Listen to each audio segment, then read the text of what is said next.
Êxodo 29, de 22 a 46. Diz assim a santa, inerrante palavra do Senhor. Êxodo 29, a partir do 22. Depois tomarás do carneiro a gordura, a cauda gorda, a gordura que cobre as entranhas, o redenho do fígado, os 2 rins, a gordura que está neles e a coxa direita, porque é carneiro da consagração.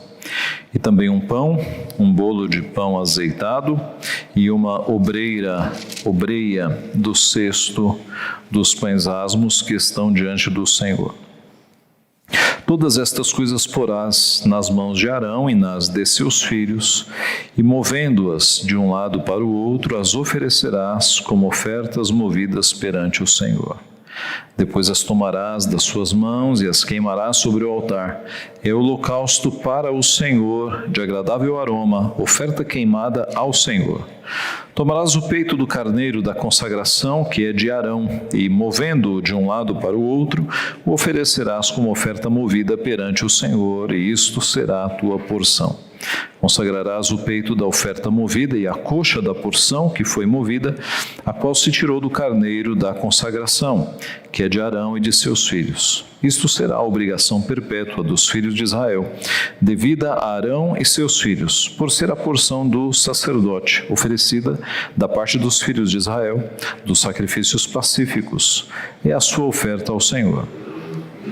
As vestes santas de Arão passarão a seus filhos, depois dele, para serem ungidas nelas e consagrados nelas. 7 dias as vestirás o filho que for sacerdote em seu lugar, quando entrar na tenda da congregação para ministrar no santuário. Tomarás o carneiro da consagração e cozerás a sua carne no lugar santo. E Arão e seus filhos comerão a carne deste carneiro e o pão que está no cesto à porta da tenda da congregação. E comerão das coisas com que for feita a expiação para consagrá-los e para santificá-los. O estranho não comerá delas, porque são santas. Se sobrar alguma coisa da carne das consagrações ou do pão, até pela manhã queimarás o que restar, não se comerá porque é santo. Assim, pois, farás a Arão e a seus filhos, conforme tudo o que te hei ordenado. Por 7 dias os consagrarás. Também cada dia prepararás um novilho como oferta pelo pecado para as expiações, e purificarás o altar, fazendo expiação por ele, mediante oferta pelo pecado, e o ungirás para consagrá-lo. 7 dias farás expiação pelo altar e o consagrarás, e o altar será santíssimo, tudo que o tocar será santo. Isto é o que oferecerás sobre o altar: 2 cordeiros de 1 ano, cada dia continuamente. Um cordeiro oferecerás pela manhã, o outro ao pôr do sol. Com um cordeiro, a 10ª parte de 1 éfa de flor de farinha, amassada com a 4ª parte de 1 rim de azeite batido, e para a libação, a 4ª parte de 1 rim de vinho. O outro cordeiro oferecerás ao pôr do sol como oferta de manjares, e a libação, como de manhã, de aroma agradável, oferta queimada ao Senhor. Este será o holocausto contínuo por vossas gerações, à porta da tenda da congregação, perante o Senhor, onde vos encontrarei, para falar contigo ali. Ali virei aos filhos de Israel, para que por minha glória sejam santificados, e consagrarei a tenda da congregação e o altar. Também santificarei Arão e seus filhos, para que me oficiem como sacerdotes, e habitarei no meio dos filhos de Israel, e serei o seu Deus, e saberão que eu sou o Senhor, seu Deus, que os tirou da terra do Egito para habitar no meio deles. Eu sou o Senhor, seu Deus. Até aqui a palavra do Senhor. O tema do sermão desta noite é: quando a bênção do Senhor vem. Quando a bênção do Senhor vem. Vamos orar. Pai Santo, nós estamos mais uma vez diante da Tua riquíssima palavra, o registro que o Senhor conservou no decorrer dos séculos para que o Teu povo fosse edificado, alimentado, orientado, e também confrontado quanto aos pecados, Pai. Nós queremos pedir o auxílio do Teu Santo Espírito para aclarar as nossas mentes, os nossos olhos, a fim de que nós consigamos enxergar as maravilhas da Tua lei, consigamos ouvir a Tua voz a nos repreender por pecados cometidos e consigamos, Pai, a despeito da limitação do pregador, entender a Tua vontade para a nossa vida, ó Pai. Fala, portanto, a cada um de nós nesta noite, ó Pai, não olha para a limitação daquele que entrega a Tua palavra, mas age pelo Teu Santo Espírito, falando, Pai, em cada coração aquilo que nós precisamos ouvir. É o que nós pedimos e Te agradecemos, em nome de Jesus. Amém. Meus irmãos, será que é possível uma vida de bênçãos? Será que é possível uma pessoa, um crente, ser feliz nesta vida? Vez por outra nós encontramos alguns crentes que dizem que as coisas não estão bem, que não são felizes, que Deus não os tem abençoado como eles achavam que seria a vida cristã. E isso é muito triste, porque a palavra de Deus nos mostra em toda a história de Israel, em todos os seus servos, que quando o povo era consagrado, quando o povo buscava ao Senhor, andava na sua lei, andava nos seus mandamentos, Deus abençoava o povo. Não bênção material, no Antigo Testamento sim, porque as bênçãos do Antigo Testamento vinham em forma física, celeiros cheios, plantações, colheitas, mas no Novo Testamento Deus se manifesta de outra forma, a revelação é progressiva. No Novo Testamento, bênção de Deus não significam celeiros cheios, mas é a paz que excede a todo entendimento, alegria indizível, uma consciência tranquila diante do Senhor. É possível para um crente ter alegria e ter felicidade nesta vida? É plenamente possível. A palavra de Deus nos mostra isso, meus irmãos. Na medida em que nós andamos em obediência, buscando ao Senhor, com o coração arrependido diante do Senhor, Deus nos dá alegria indizível. Deus nos dá a paz que excede a todo entendimento. Agora, filhos que não têm andado em obediência ao Senhor, têm a garantia da palavra de que serão disciplinados, e a disciplina dói. E nós temos que de fato olhar para a nossa vida, para os sofrimentos que nós passamos, para perceber se nós estamos sendo provados na nossa fé ou se nós estamos em caminhos tortuosos. E as tribulações nada mais são do que Deus desentortando estes caminhos, puxando a nossa orelha, disciplinando, porque a Bíblia diz que Deus disciplina o filho a quem ama. Então, Deus nos mostra que um caminho de obediência à sua palavra, de arrependimento de pecados, é um caminho que Deus abençoa, que Deus, mesmo no meio das tribulações, do pouco dinheiro, dos problemas na sua casa, Ele vai te dar paz, Ele vai te dar alegria, Ele vai te dar forças para você caminhar. O texto de hoje fala sobre isso, fala sobre a bênção do Senhor. O que o povo de Deus deveria fazer para ter a constante bênção e habitação do Senhor no seu meio. E este é um dos textos que nós entendemos quando nós olhamos primeiro o final. Observando o final é que nós vamos entender do começo até o fim. O final está lá no versículo 43 em diante, quando Deus fala das suas promessas. Se o povo andar em obediência, ali virei aos filhos de Israel, para que por minha glória sejam santificados. E consagrarei a tenda da congregação e o altar, também santificarei Arão e seus filhos, para que me oficiem como sacerdotes, e habitarei no meio dos filhos de Israel, e serei o seu Deus. E saberão que eu sou o Senhor, seu Deus, que os tirou da terra do Egito para habitar no meio deles. Eu sou o Senhor, seu Deus. Irmãos, que bênção extraordinária. Deus santificando o seu povo, Deus habitando no meio do seu povo e Deus sendo aquele que estaria ali cuidando do seu povo, enquanto o povo andasse nos seus caminhos e não desobedecesse e se curvasse a outros deuses. Mas qual caminho era esse que o povo deveria seguir? Quais são as instruções específicas? É o que nós vamos ver nesta noite. A pergunta é: quando a bênção do Senhor vem sobre o seu povo? Quando a bênção do Senhor vem sobre o seu povo? Em primeiro lugar, a bênção do Senhor vem quando Deus é prioridade. Quando Deus é prioridade. Prioridade. Veja o verso 22. Depois tomarás do carneiro a gordura, a cauda gorda, a gordura que cobre as entranhas, o redenho do fígado, os 2 rins, a gordura que está neles, a coxa direita, porque é carneiro da consagração. Alguns dos sacrifícios a seguir vão servir de alimentação para Arão, o sumo sacerdote, e para os sumos sacerdotes. Mas o primeiro sacrifício não. O primeiro era para Deus. O primeiro era de Deus.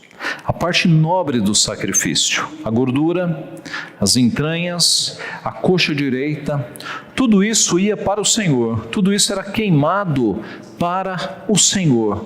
Então note que numa sequência de sacrifícios, o primeiro é do Senhor, é exclusivo para o Senhor, e também um pão, um bolo de pão azeitado, uma obreia do cesto dos pães asmos que estão diante do Senhor, isto é, um pão redondo, um bolo misturado com azeite e um pão fino, uma obreia, um pão fino de dentro do cesto de pães sem fermento.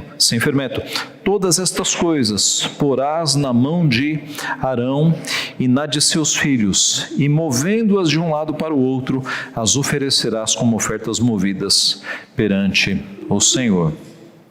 Tudo isso deveria ser movido de um lado para o outro. É a descrição que nós temos aqui. Nós imaginamos que essas ofertas, elas eram de alguma forma movidas, como está a descrição. Elas deveriam ser preparadas e movidas diante do Senhor. Eu estou fazendo esse movimento de um lado para o outro porque é o que eu imagino. Não creio que haja muita variação quando o texto diz de mover de um lado para o outro. É o que a Bíblia chama de oferta movida ao Senhor. Depois as tomarás das suas mãos e as queimarás sobre o altar. É holocausto para o Senhor, de agradável aroma, oferta queimada ao Senhor. Observe, de agradável aroma, oferta queimada ao Senhor. O holocausto era um tipo de oferta em que todo o sacrifício era queimado. E aqui no caso, não é o animal inteiro, mas em Levítico 1 é o animal inteiro, mas aqui a instrução é que essas partes do animal, mais os bolos e pães todos, tudo isso ia ser levado para ser queimado todo. Holocausto significa todo queimado. De todo, causto. De onde vem cáustica, soda cáustica, causto, queimado. Todo queimado. E é curioso, meus irmãos, que sempre que aparece a palavra holocausto, os adjetivos que vêm do Senhor são de coisas agradáveis. Aqui, agradável aroma. Quando Noé saiu da arca, depois de ficar 1 ano e 10 dias, que foi o período que Noé ficou na arca. A chuva foi 40 dias e 40 noites, mas meses se passaram até que as águas abaixaram. E se você fizer a comparação dos meses, você vai chegar em 1 ano e 10 dias. Assim que Noé saiu da arca, diz o texto, levantou Noé um altar ao Senhor e, tomando de animais limpos e aves limpas, ofereceu holocaustos sobre o altar, e o Senhor aspirou o suave cheiro. Em Levítico 1, onde se ensina detalhadamente como fazer o holocausto, ao final de cada instrução, oferta de aroma agradável ao Senhor. Por que Deus gostava tanto de holocausto? Por que Deus usa termos tão expressivos para designar o holocausto? Porque o holocausto, meus irmãos, era um sacrifício que as pessoas faziam, identificando consagração total a Deus. Os sacrifícios por pecados eram obrigatórios. Se você pecava, você tinha que oferecer um sacrifício por pecado. O holocausto não, o holocausto era voluntário. A pessoa que queria consagrar a sua vida ao Senhor, ela pegava lá o seu melhor animal e o levava para que fosse sacrificado, fosse cortado e oferecido inteiro diante do Senhor. Essa consagração de vida voluntária era aroma agradável às narinas do Senhor. Era um cheiro agradável. Cheiro de carne queimada, meus irmãos, de sangue queimado, não é nada agradável. Um animal inteiro sendo queimado não era cheiro de churrasco, era cheiro de sangue queimado, de pele queimada. Não era nada agradável ao olfato humano, mas a consagração que estava envolvida naquele sacrifício era aroma agradável ao nosso Deus, a consagração. Note então que quando o povo de Deus o coloca em primeiro lugar, se consagra a Ele, obedecendo o que Ele mesmo está requerindo aqui, é agradável aroma, é cheiro suave. A palavra nos diz em Mateus 6:33, buscai, pois, em primeiro lugar o seu reino e a sua justiça, e todas estas coisas vos serão acrescentadas. Em primeiro lugar, o seu reino e a sua justiça. Lá em Atos, nós temos a descrição de como viviam os convertidos, e diz lá em Atos 2:42 em diante. Perseveravam na doutrina dos apóstolos e na comunhão, no partir do pão e nas orações. Em cada alma havia temor, e muitos prodígios e sinais eram feitos por intermédio dos apóstolos. Todos os que creram estavam juntos e tinham tudo em comum. Vendiam as suas propriedades e bens, distribuindo o produto entre todos, à medida que alguém tinha necessidade. Diariamente perseveravam unânimes no templo, partiam pão de casa em casa, tomavam as suas refeições com alegria e singeleza de coração, louvando a Deus e contando com a simpatia de todo o povo. Enquanto isso, acrescentava-lhes o Senhor, dia a dia, os que iam sendo salvos. O que nós temos aqui? Nós temos um povo que perseverava nas coisas de Deus, perseveravam na doutrina, na comunhão, nas orações, no partir do pão. Eles perseveravam, eles não apenas obedeciam fazendo o mínimo, eles perseveravam. E o texto fecha com a bênção do Senhor. Enquanto isso, acrescentava-lhes dia a dia o Senhor, os que iam sendo salvos. Quando Deus é prioridade na nossa vida, meus irmãos, as bênçãos vêm. E como é que eu sei se Deus é prioridade na minha vida? É simples, responda essas questões. Qual é a primeira coisa que você faz quando você acorda? A primeira coisa é a rede social no celular, vídeos, notícias, são os exercícios físicos. Qual é a primeira coisa que você faz quando você acorda? Ou é oração? Qual é a prioridade do teu dia? Qual é a prioridade do reino de Deus na tua profissão? Por que você trabalha? Por que você levanta cedo, passa um dia de nervosos, vai dormir tarde? É por causa do dinheiro? É por causa da carreira? É para sustentar a tua família? Ou é para glorificar a Deus que você tem uma profissão? Note que se você faz tal esforço de acordar cedo todo dia, passar nervoso, dormir tarde, apenas para ganhar dinheiro, que objetivo mais baixo, não é? Mais fútil, mais passageiro. Agora, se você faz tudo isso para glorificar a Deus na tua profissão, e salário e as outras coisas são secundárias, mas você glorifica a Deus na tua profissão, eis um caminho nobre, E a palavra de Deus nos diz, quer comais, quer bebais ou façais outra coisa qualquer, fazei tudo para a glória de Deus. Nós glorificamos a Deus com a nossa profissão. É por isso que independe do salário você ser um bom funcionário ou não. Quando você ganha pouco, você faz o melhor, porque você não está ali por causa do dinheiro, você está ali para glorificar a Deus. Dia desses, a gente foi em algum lugar e o atendimento foi péssimo. Eu e a Vivian fomos num lugar e o atendimento péssimo.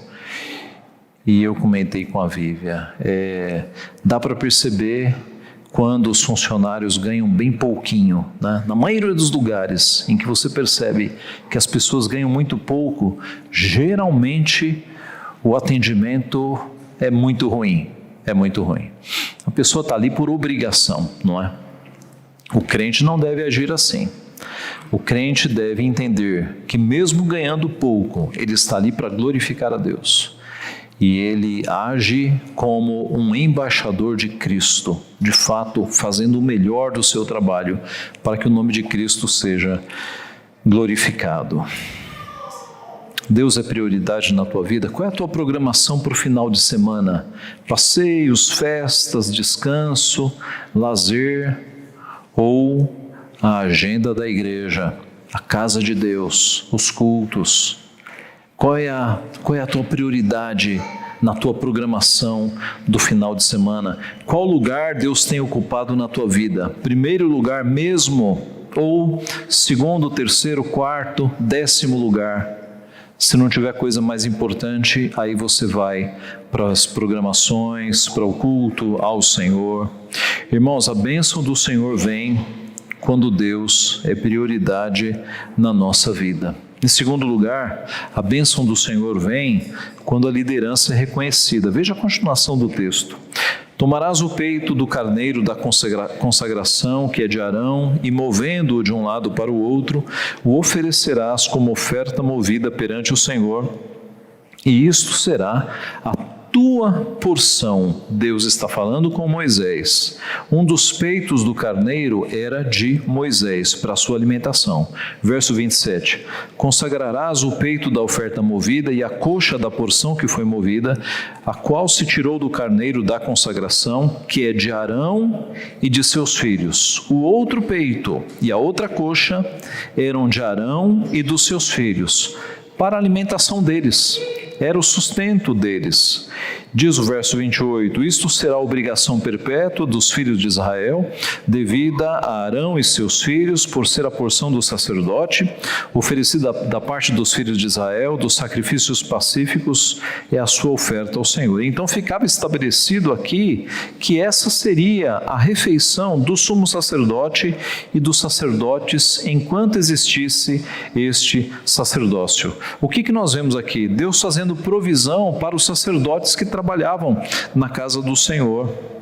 O trabalho dos sacerdotes era na casa do Senhor, por isso eles precisavam ser alimentados, sustentados pela casa de Deus. Foi assim no Antigo Testamento e no Novo Testamento este ensino é continuado. O apóstolo Paulo, escrevendo aos Coríntios, na primeira carta, capítulo 9, diz o seguinte, verso 13: Não sabeis vós que os que prestam serviços sagrados do próprio templo se alimentam? E quem serve ao altar, do altar tira o seu sustento? Assim ordenou também o Senhor aos que pregam o Evangelho, que vivam do Evangelho. Quando você é dizimista, a obra da igreja é sustentada. O pastor, o seminarista, os pregadores, os missionários, o avanço da evangelização no bairro, tudo isso vem do sustento que vem dos dízimos ao Senhor. Meus irmãos, Deus abençoa igrejas cujos membros são dizimistas. Eu conheci uma igreja no passado, na minha adolescência, que era uma igreja de pessoas classe média baixa, classe baixa. Ninguém tinha um alto salário naquela igreja, mas mais de 90% da igreja era de dizimistas. E aquela igreja comprou terrenos, comprou casa pastoral, construiu casa pastoral, comprou o telefone, que na época era uma fortuna, né? O telefone fixo, e era uma coisa admirável, uma igreja de pessoas pobres, mas como a igreja era mais de 90% dos membros dizimista, a igreja conseguia fazer muitas coisas. A bênção de Deus vem sobre igrejas em que os membros são fiéis nos dízimos e nas ofertas. Quando os membros da igreja são dizimistas, a obra do Senhor é sustentada. Não porque Deus precisa do nosso dinheiro, meus irmãos, mas porque Deus quer ver a nossa fidelidade, porque Deus quer ver o nosso desprendimento, porque Deus nos testa em pedir 10% daquilo que nós ganhamos. Note, de 100%, Ele pede 10%. E quando você segura esses 10% e não tem coragem de dar, isso está mostrando onde está o teu coração. Onde está o teu coração. A bênção do Senhor, ela vem quando Deus é prioridade na nossa vida e quando a liderança é sustentada por meio dos dízimos e das ofertas. Então, ofereça as primícias da tua renda a Deus. Trabalhe nesta área, peça para que Deus mova o seu coração, para que você tenha esse desapego e esta visão de oferecer os teus bens para o reino de Deus. Em terceiro lugar, a bênção do Senhor vem quando a liderança é consagrada. Os próximos versos tratam disso. Verso 31. Tomarás o carneiro da consagração, cozerás a sua carne no lugar santo. Arão e seus filhos comerão a carne deste carneiro e o pão que está no cesto à porta da tenda da congregação, e comerão das coisas com que for feita a expiação, para consagrá-los e para santificá-los. O estranho não comerá delas, porque são santas. Se sobrar alguma coisa da carne das consagrações ou do pão, até pela manhã queimarás o que restar, não se comerá, porque é santo. Aqui nós temos o sumo sacerdote e os sacerdotes fazendo uma refeição que é chamada de santa. Eles vão comer a carne no lugar santo e eles vão comer das coisas com que foi feita a expiação para consagrá-los e para santificá-los. O estranho não comerá destas coisas, porque são santas. Até as refeições dos sacerdotes são chamadas aqui de refeições santas. E o estranho à aliança do Senhor não poderia comer destas comidas, porque elas eram santas. Isso nos lembra a ceia do Senhor imediatamente. Uma refeição em que apenas aqueles que são da aliança do Senhor podem participar e o fazem com máxima consagração. Mas não apenas a ceia do Senhor, meus irmãos. Como na nova aliança nós temos o sacerdócio universal, toda refeição que nós fazemos deve ser expressão de gratidão ao nosso Deus. Porque a Bíblia diz: quer comais, quer bebais, ou façais outra coisa qualquer, fazei tudo para a glória de Deus. É por isso que, quando nós vamos fazer refeições, nós damos graças, nós agradecemos a comida que bondosamente Deus nos mandou. Então, em casa, quando você come, no café da manhã, você ora antes do café da manhã para agradecer a Deus, porque Ele colocou alimento na tua mesa. Antes do almoço, você faz uma oração agradecendo o almoço. Antes do jantar, você faz uma oração agradecendo a Deus pelo teu jantar. Aliás, essa é uma pergunta, porque antigos hábitos vão sendo perdidos. Sempre foi o hábito do cristão orar antes de fazer as refeições. Então, não perca esse hábito. Mesmo que você esteja no teu trabalho, talvez no teu trabalho você pegue ali a tua comida, esquente, leve para um canto, feche os olhos, ore ao Senhor agradecendo o alimento. Se você está numa praça de alimentação e vai comer um lanche, feche os olhos e agradeça pelo teu alimento. Não é vergonha nenhuma, meus irmãos, nós praticarmos a nossa devoção a Deus na frente das pessoas. Se você está no restaurante, Feche os olhos, agradeça ao Senhor pela refeição que Ele está te dando. Não se envergonhe do teu relacionamento com o teu Deus. Nós somos o povo que agradece a cada bênção que Deus coloca na nossa vida. E as refeições que Deus nos dá são obra da sua providência, do seu cuidado para conosco. É preciso agradecer. Aqui nós temos os sacerdotes fazendo uma refeição que é chamada de santa, porque até a comida para eles ali era consagrada e santificada. E igualmente na nossa vida, tudo que nós fazemos é diante da presença do Senhor. Tudo que nós fazemos deve ser santo diante do Senhor. O verso 35 em diante nos diz agora quanto à consagração daqueles sacerdotes. Assim, pois, farás Arão e seus filhos conforme tudo que te é ordenado, por 7 dias os consagrarás. Também cada dia prepararás um novilho como oferta pelo pecado para as expiações, e purificarás o altar, fazendo expiação por ele mediante oferta pelo pecado, e o ungirás para consagrá-lo. 7 dias farás expiação pelo altar e o consagrarás, e o altar será santíssimo, tudo o que o tocar será santo. Então essa consagração dos sacerdotes, da liderança, durava 7 dias. Durante 7 dias era preciso se consagrar com 7 sacrifícios diários, um sacrifício por dia. Meus irmãos, o caminho da liderança, o caminho do presbiterato, o caminho do pastorado é um caminho de consagração,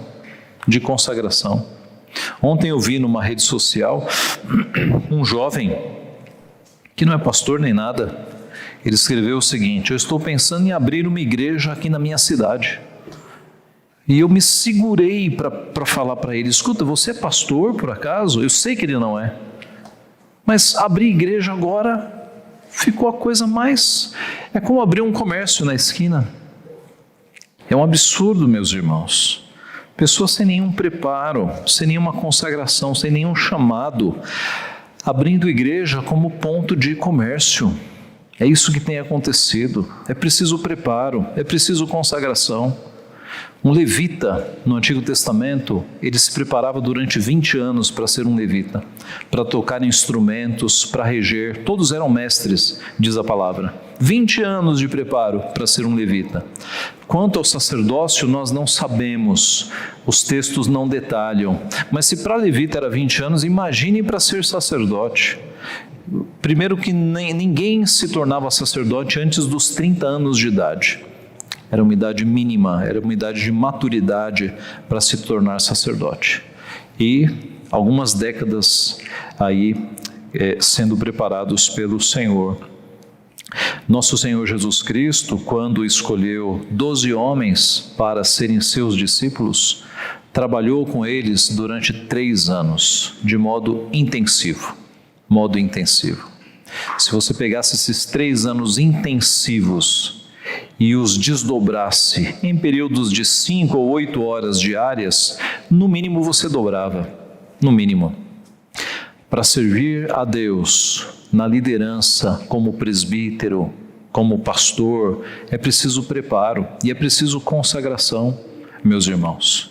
Para ser médico, você vai estudar 6 anos, depois mais 2 anos no mínimo de residência, entre 8 e 10 anos para se tornar médico. Para ser um advogado, um engenheiro, no mínimo 5, 6 anos. Para se tornar pastor, em algumas igrejas por aí, 3 meses. O indivíduo fala bem, se apresenta bem, rapidamente ele é alçado a pastor da igreja. Em algumas igrejas isso acontece, meus irmãos, sem nenhum preparo, sem nenhum conhecimento, nenhuma consagração. Em igrejas sérias, no mínimo 4 anos, no mínimo. Na Igreja Presbiteriana do Brasil, no mínimo 8 anos. No mínimo 8 anos. A partir do momento que um jovem, ele chega no conselho da igreja e diz: eu quero ser pastor, eu quero ir para o seminário, ele entra num período de observação de 3 anos, Tiago passou por esse período de 3 anos de observação. Se nos 3 anos o parecer do conselho foi, de fato, Deus está chamando esse jovem, aí ele vai para o seminário para passar no mínimo 4 anos estudando. Se for de manhã, 4, se for à noite, 5 anos. Terminado o curso do seminário, ele volta para o presbitério, para o que nós chamamos de licenciatura, que será de 1 ou de 2 anos. Então, a formação de um pastor na Igreja Presbiteriana do Brasil e em outras igrejas sérias é de 8 a 10 anos. É de 8 a 10 anos. É preciso preparo, meus irmãos. É preciso consagração ao Senhor. Um erro médico pode deixar sequelas irreversíveis no corpo ou na saúde de uma pessoa. Um ensino ou um conselho errado de um pastor pode produzir danos ainda piores. Eu conheci pessoas que foram orientadas de modo errado por pastores que não eram consagrados e a pessoa tomou decisões erradas, pecaminosas, confiando no conselho do pastor errado. Então, alguém que não foi chamado para o ministério, que não foi preparado, que não foi consagrado, ele pode fazer coisas terríveis no ministério pastoral. E Deus não quer isso de forma alguma. Então, a bênção do Senhor vem, em primeiro lugar, quando Deus é prioridade na sua vida, quando a liderança é reconhecida, quando a liderança é consagrada a Deus, em quarto e último lugar, quando o povo é consagrado. É o final do texto, do verso 38 até o 42. Isto é o que oferecerá sobre o altar 2 cordeiros de 1 ano, cada dia continuamente. Um cordeiro oferecerás pela manhã, o outro ao pôr do sol. Com um cordeiro, a 10ª parte de um éfa de flor de farinha amassada, com a 4ª parte de um rim de azeite batido, e para a libação a 4ª parte de um rim de vinho. O outro cordeiro oferecerás ao pôr do sol, como oferta de manjares, e a libação como de manhã, de aroma agradável, oferta queimada ao Senhor. Este será o holocausto contínuo por vossas gerações, à porta da tenda da congregação, perante o Senhor, onde vos encontrarei para falar contigo ali. Então o povo deveria ter comunhão diária com Deus, é o que diz o texto, 2 vezes por dia, de manhã e ao final da tarde, no pôr do sol. Estes 2 sacrifícios eram feitos ali para santificação do altar, de manhã e ao final da tarde, no pôr do sol. Assim como havia estas 2 ofertas diárias, o candelabro que ficava no lugar santo, antes do Santo dos Santos, ele também era aceso 2 vezes, manhã e noite. E o incenso também era queimado 2 vezes, manhã e noite. Então nós temos aqui um povo, meus irmãos, consagrado a Deus durante todo o dia, manhã e noite. E este texto tem servido de base para muitas igrejas fazerem seus cultos de manhã e à noite, no domingo, que é uma forma benéfica de nós guardarmos o dia do Senhor. Em algumas igrejas em que só há programação pela manhã, a tendência é o povo guardar só a manhã. Saem da igreja e aí acham que estão livres para usar os seus interesses no dia santo do Senhor. É benéfico para a nossa alma quando na igreja nós temos culto de manhã, culto à noite, trabalhos de manhã, trabalhos à noite, porque isso nos ajuda a guardarmos o dia do Senhor na sua totalidade. Meus irmãos, nós devemos obedecer o 4º mandamento, que nos diz que nós devemos santificar um dia ao Senhor, um dia de foco nas coisas do Senhor. Possivelmente o 4º mandamento seja o mais quebrado pela igreja evangélica atual. O mandamento nos ensina que nós devemos reservar o dia do Senhor, não para trabalhar, não para fazer compras, não para buscar entretenimento, mas para nos dedicarmos ao Senhor, para descansarmos e para nos consagrarmos ao Senhor, participarmos de todos os trabalhos da igreja, descansarmos, fazermos obras de misericórdia, Nos Estados Unidos, hoje você já tem igrejas tirando o culto do domingo, da manhã do domingo, e trazendo para o sábado ou para sexta-feira à noite. Sabe para quê? Para que no domingo os crentes tenham o dia livre para ir passear, para ir para o shopping, para ir para o parque. É uma quebra de mandamento assim, sistematizada. Há uns anos atrás, em sala de aula, eu soube de uma igreja aqui em São Paulo, em que o pastor fez a seguinte proposta para o seu conselho. Ele disse o seguinte: a partir de agora, eu fiz aqui uma escala em que uma vez por mês é para o presbítero não pisar aqui na igreja. Uma vez por mês, o presbítero vai usar o domingo para ir no shopping, levar a sua família num restaurante, para descansar da igreja.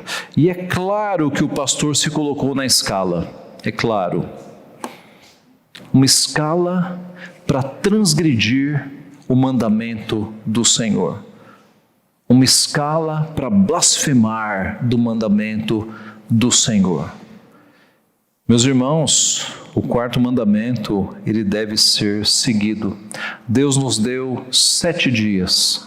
Ele nos deu 6 dias para nós cuidarmos dos nossos interesses. 6 dias para nós fazermos o que é necessário fazer. Muitos de nós não trabalhamos nos sábados. Nós já temos meio que um dia de descanso aí, inclusive para cuidar dos nossos interesses. É inadmissível que no dia do Senhor nós façamos compras, trabalhemos porque queremos, façamos coisas que não têm a ver com o dia do Senhor. Um dia na semana nós temos que voltar a nossa mente, o nosso foco para as coisas do Senhor, meus irmãos. É o que o mandamento nos diz, um dia para guardá-lo integralmente.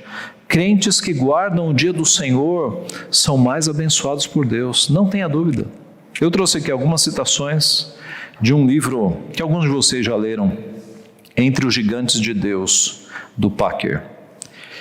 E ele diz o seguinte: o testemunho é aquele do juiz do Supremo Tribunal inglês, Sir Matthew Hale. Este juiz do Supremo Tribunal inglês escreveu o seguinte: através de uma estrita e diligente observação, tenho descoberto que a devida observação dos deveres do dia do Senhor sempre é acompanhada por uma bênção sobre o resto do meu tempo, e que a semana assim iniciada tem sido abençoada e próspera para mim. Por outro lado, quando me mostro negligente acerca dos deveres deste dia, o restante da semana tem sido um fracasso e tenho sido infeliz em minhas atividades seculares. Escrevo isto não de forma leviana e impensada, mas depois de longa e sã observação e experiência. Esse é um testemunho que está escrito, mas eu poderia trazer muitos testemunhos orais de crentes que descobriram o dia do Senhor e passaram a ser abençoados por Deus numa guarda mais zelosa, mais dedicada do dia do Senhor. No mesmo livro, nós temos um exemplo da mão de Deus pesando quando o dia do Senhor não é guardado. Thomas Brooks, um pregador puritano do século XVII, escreveu o seguinte: não há crentes em todo o mundo que se comparem quanto ao poder da piedade e quanto à excelência nos terrenos da graça, da santidade, da comunhão com Deus, como aqueles que se mostram mais estritos, sérios, estudiosos, meticulosos na santificação do dia do Senhor. A verdadeira razão pela qual o poder da piedade tem caído a níveis tão baixos, tanto neste como em outros países, é que o domingo não está mais sendo observado de forma estrita e consciente. Isso ele escreveu no século XVII.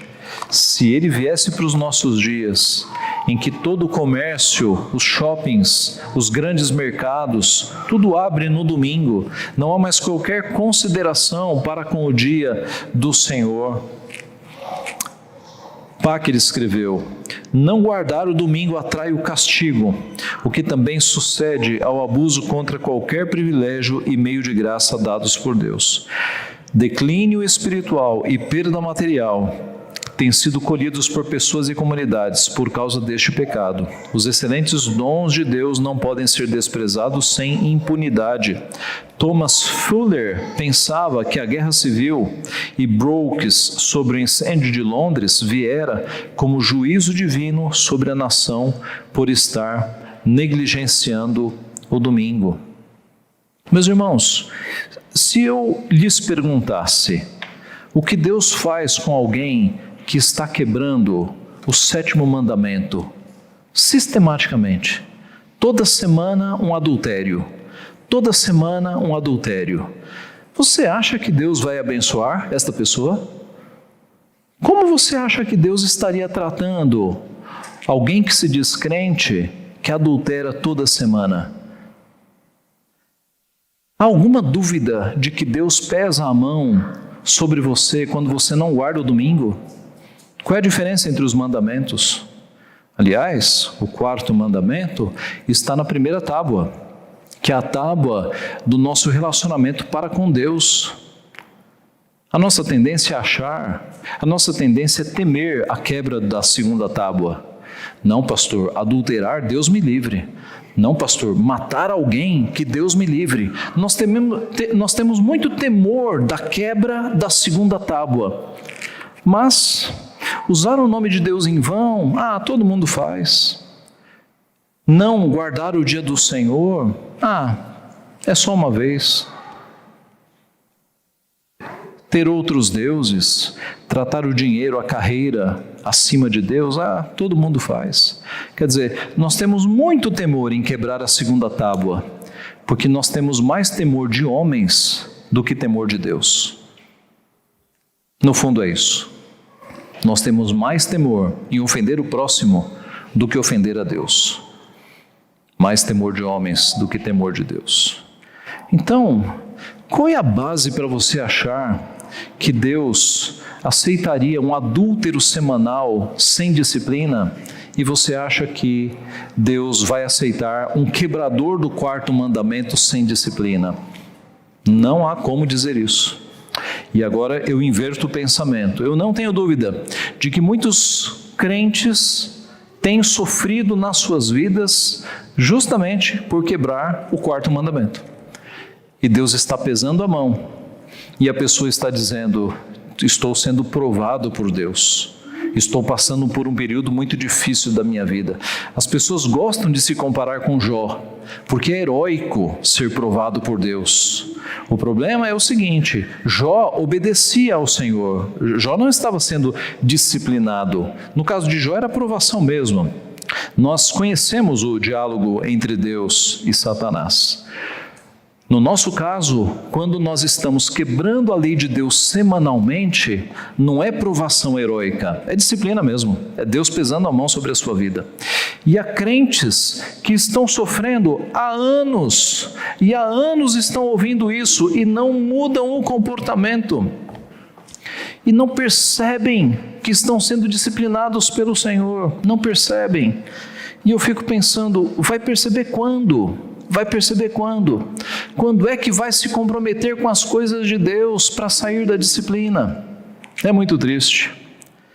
J.C. Riley, no livro Santidade sem a qual ninguém verá o Senhor, escreveu o seguinte: esperar que um crente possa adquirir uma boa medida de santidade quando não se mostra diligente na leitura da Bíblia, na oração e no uso apropriado do domingo, seria o mesmo que esperar que um agricultor possa prosperar, contentando-se em semear o seu campo sem nunca se importar com ele até ao tempo da colheita. Impossível.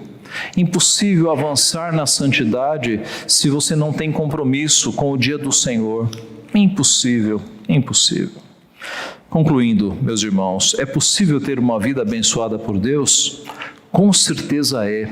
E o caminho é o caminho da obediência aos mandamentos do Senhor, é o caminho da fidelidade para com as coisas do Senhor.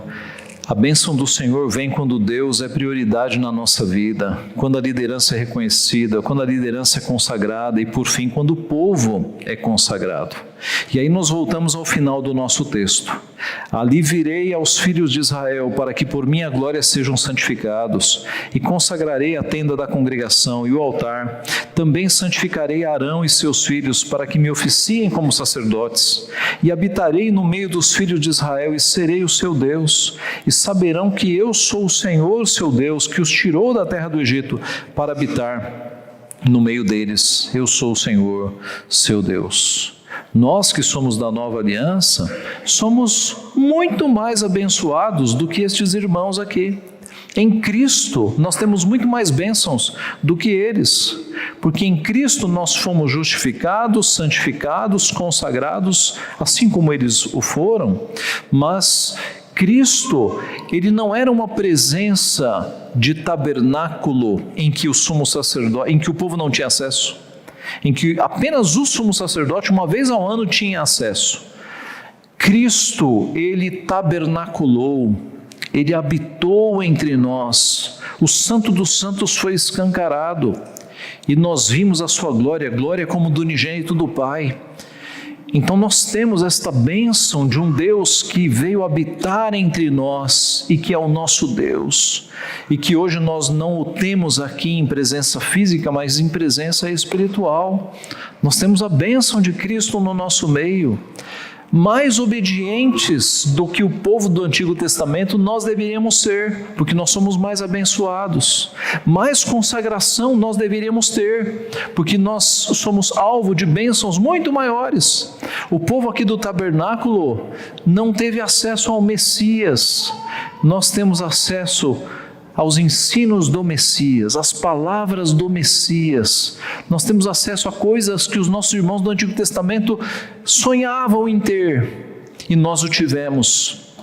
E nós sabemos o nome do Messias, e nós falamos com ele por meio da oração.